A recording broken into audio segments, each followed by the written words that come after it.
Hello, guys. Wait. Oh, okay. So, our videos for the week. We're looking at 5.8 through 5.9, and I'll do a 5.10 video if I have it in me. I mean, I already made the presentation, so I guess I probably should just do it anyway. Okay, so our first chapter, 5.8, talks about the reactions to the industrial economy. There are two dimensions to this chapter. The first talks about how people within industrial societies are reacting to them, and then societies that did not industrialize, how did they react to them? So first I'll go to our vocab. Oh, let me move my head. Cool. All right, I'm going to move to the next slide now. Oh, very few terms this week. So that's like a nice part of it.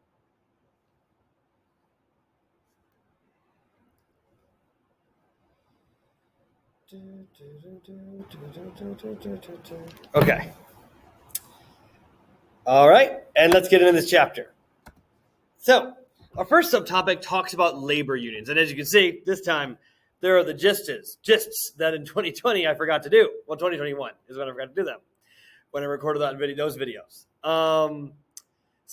Move my hair. All right. So the thing about with understanding about labor unions is where we start is that independently factory laborers have very little leverage with their employers.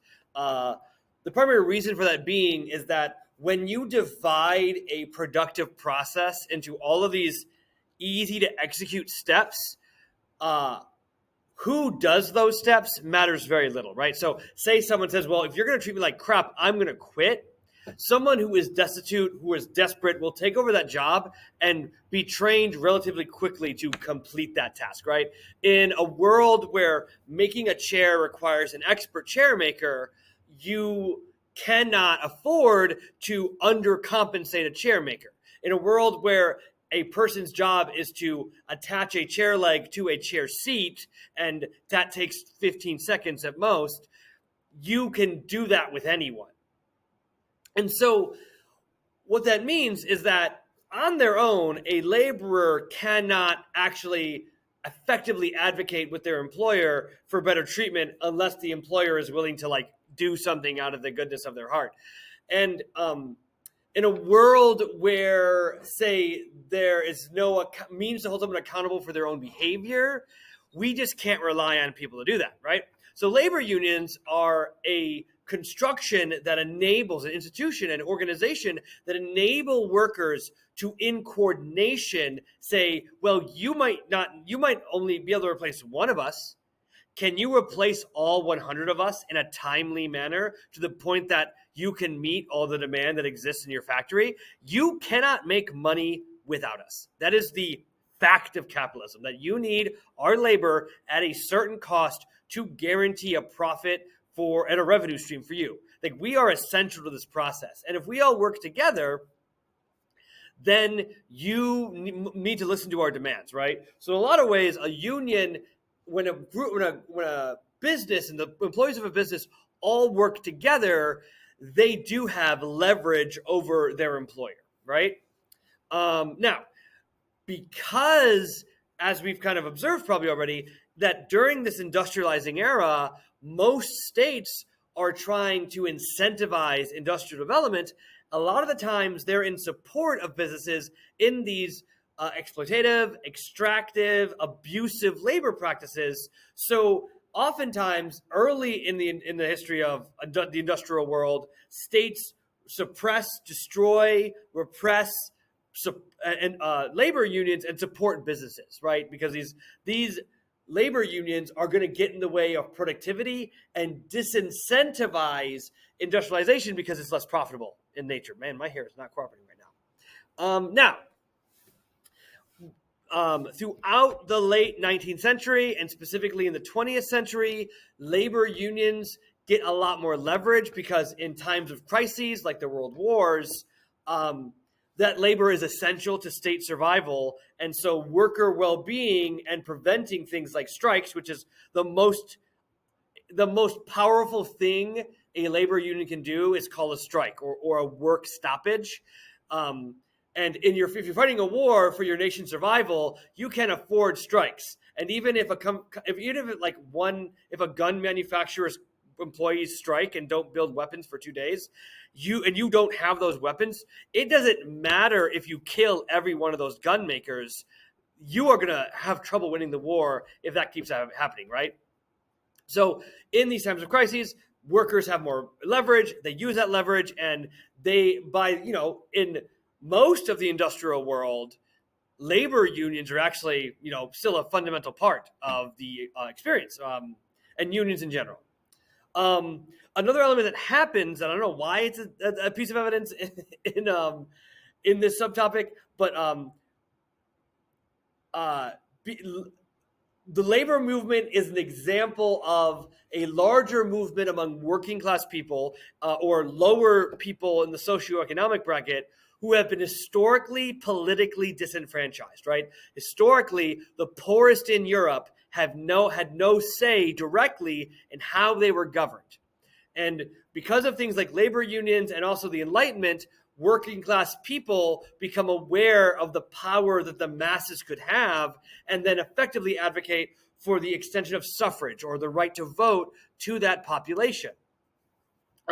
Another reaction that comes in the labor process is that child labor was a prevalent part of the labor system in early industrial Europe, but was challenged and eventually made illegal because, it's children working in factories that are dangerous and unhealthy.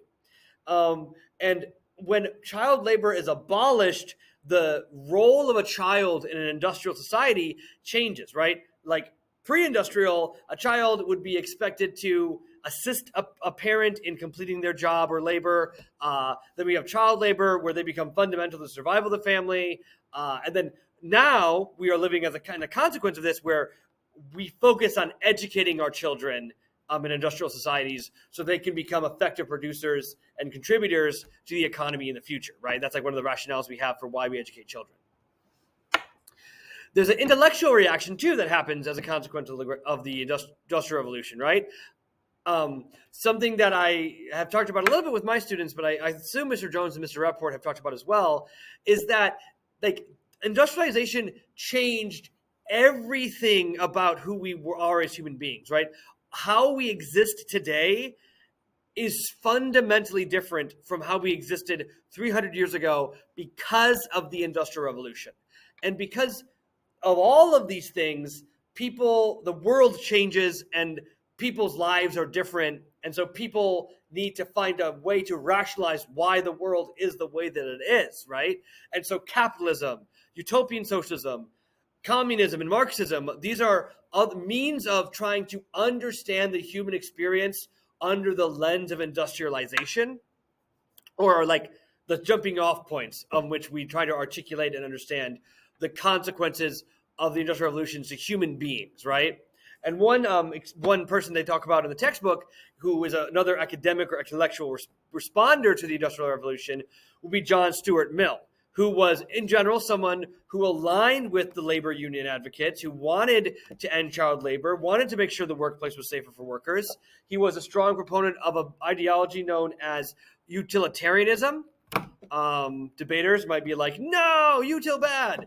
But the concept of utilitarianism is the best things a person can do, and specifically a government can do, is what action causes the greatest amount of good for the greatest number of people, right? So like a utilitarian would say, a thing that sort of improves the lives of 51% of the population is better than something that tremendously improves the lives of 1% of the population, right? Even if that 1% improvement might actually be a larger economic benefit, utilitarians would say, no, what hits the most people is what's going to help the most overall, right? Another intellectual who responds to the Industrial Revolution would be Karl Marx, who you guys have heard plenty of time about, probably a lot in like your in the internet or what news you consume is Marxism and things like that. I want to be careful so I don't sound like I'm indoctrinating you because, that's a whole thing about teachers right now. He's not that scary when you get to learn about him. In fact, most people who identify as Marxists today do not think of Karl Marx as Sigmund Freud for psychology, right?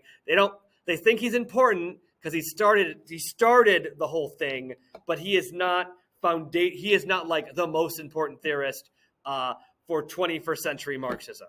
So Karl Marx was a German socialist. He was not a fan of the utopians because if you notice about the utopian socialists, a lot of them wanted to change the world for the better under the auspices of a capitalist world. And Karl Marx thought that capitalism foundationally was a step in a process toward the eventual improvement of humanity, but the reason why it's a step in the process is that it's supposed to make things so bad that eventually people move past capitalism as a effective economic system. Okay, so Karl Marx is a guy. He doesn't make the most money in his life, and so he actually has to live mostly off the sponsorship of a wealthy patron, another writer named Frederick Engels, who actually owns a mill. One of the first communists was a mill owner.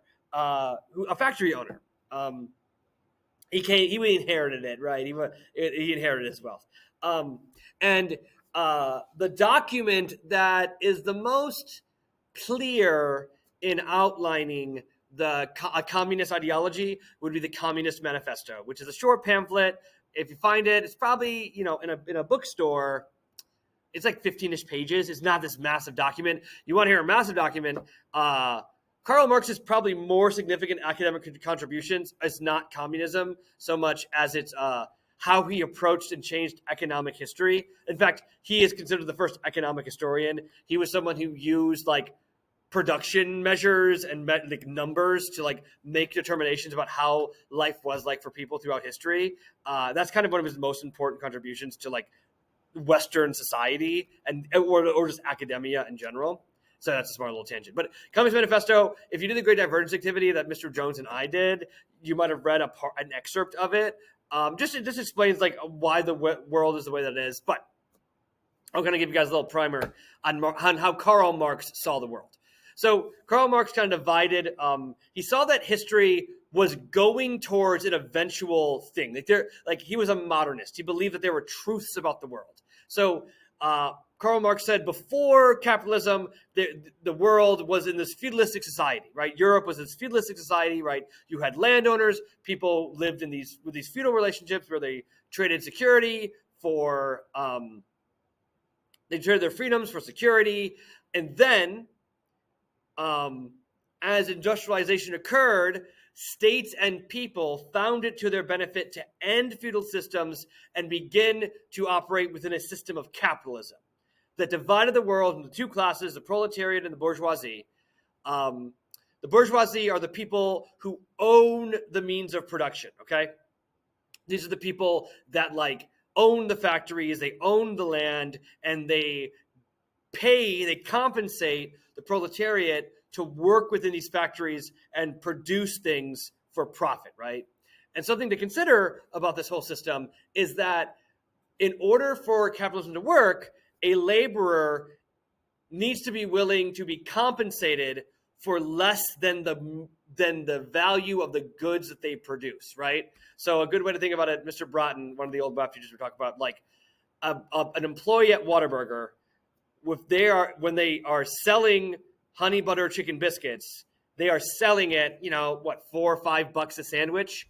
And if they sell 20 and they make 20 in an hour, and then they sell those, they have made their corporation $80 to $100 in revenue, right? That's not including all the expenses, right? But in that meantime, they have only been compensated $7.50, $15 an hour, right, for their labor, right? So they are being paid $15 to create $80 to $100 worth of revenue for their employer, right? And then, again, that's not including all the costs, right? So like in the end, the profit might be, $40, $20, right? But in the end, they made the chicken, right? They made the chicken sandwich, right? And so that thing right there is where inequality is brewed, right? Because who gets that value, right? The profit goes to the owner. And so what Marx believed is that process happening at a scale throughout Europe was going to create increasing discontent among the workers. And within his lifetime, he believed that the workers of the world would rise up and overthrow the bourgeoisie and institute socialism and eventually communism, where the workers owned the means of production, where the workers, when they made their honey butter chicken biscuits, they would have the $80 of revenue and they would distribute the profits back to the worker, not to the owners, right, to the bourgeoisie, right? So where Marx was quite wrong is that it did not happen in his lifetime. In fact, capitalism in a lot of ways has made steps to address those concerns where people are like exploited in their labor to an extent. And so that's what he hadn't considered in many ways. So yeah, Marx was wrong in the time, but his thinking has been foundational to how people consider or critique capitalism to this day. So we're at a 15-minute mark. I think it's going to be a time to stop the video, actually, because this is a whole different direction of the chapter. So you can keep watching this. I just think chunking it out might be a little easier.